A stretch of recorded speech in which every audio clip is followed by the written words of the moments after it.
Hi. Okay, so tonight's video is going to be on graphing the inequality equations that we practiced some today and learned about last night. So we talked about solving these equations. Now we want to look at graphing them on a number line. Okay, so you should remember from before, when you have an open circle, that means it does not include that 35. Okay, so this means not including.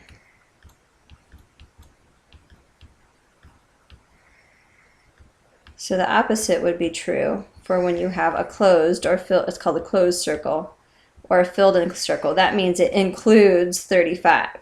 So this one means 35 and lower. So all numbers that are 35 and below, 34, 33, 32, 31, 30, and on, will work for this inequality. Okay? So when we look at this type of inequality, this is x is greater than or equal to 35. That equal means including. So this tells you that you have to have a filled in circle. So it means 35 or more. So looking at our options, this is 35 and less. This is above 35, so this would be 36, or you could even say 35.5, and higher, but not including 35. This is 35 and more, and this is below 35. So our graph for this equation would be 35 and more.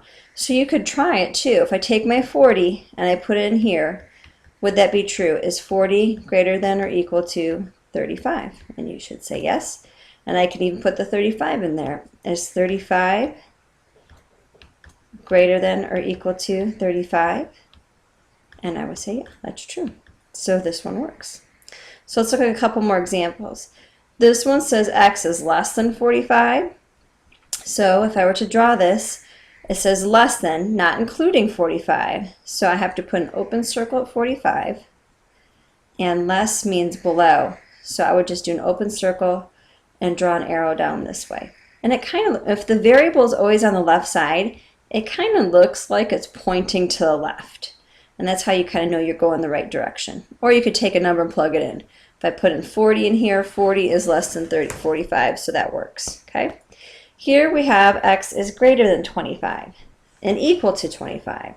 So that means including. So I got to put a solid circle here, a closed circle. Quit nudging me.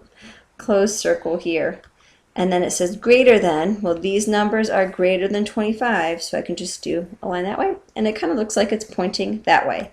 And you can use the direction of the inequality only if it's on the other side. Because I could rewrite this with 25 on the left side, but then this gets flipped around, and then x goes here. And when you read these, you always read them from the variable position. So this is actually read, x is greater than or equal to 25. You would not read it as 25 is less than or equal to x. You read it from the position of the inequality. So here, if I look at this one, x is less than or equal to -5. Again, closed circle, less than. Remember, even though it looks like those numbers are getting bigger, they're actually getting smaller because you're getting that much farther away from 0. And then if I were going to look at this one here, x is greater than or equal to 2, no including, so that's open circle, and then to the right. So it should be pretty straightforward. Okay? There's the answers right there. All right, we talked about this a little bit yesterday. Here we found out when we added the 4 over. Did we do this one? Maybe we didn't do this one. Let's see, remember we add the 4 to solve for x first. So this is 0, and this is 18. We did do this one. And then we have 3x is greater than 18. Doesn't the x stand for times? Times, yeah, it does stand for times, but it also means it's missing a number. It's like a missing number. Oh. Like when you guys are in elementary school, a lot of times you put like a box, like 3 times what number? Minus 4, right? Okay. But this, and when you get in big school, you do x means that missing number. Okay. So here we have x is greater than 18, right? And so then, oh no, I forgot to divide by 3. That would be 6. And so then There's no equals to, so we have an open circle, and greater than goes that way. Okay? So you're going to solve and then graph.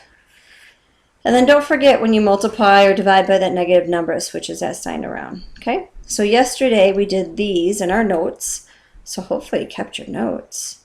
If not, you're going to have to redo that again. And so for tonight's question, I would like for you to pick which one of these graphs goes with this equation. So find the value of x and pick the graph that goes with it.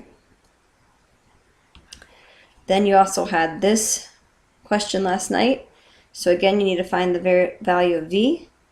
And then for your question, I would like for you to tell me which graph goes with that equation. And we're done.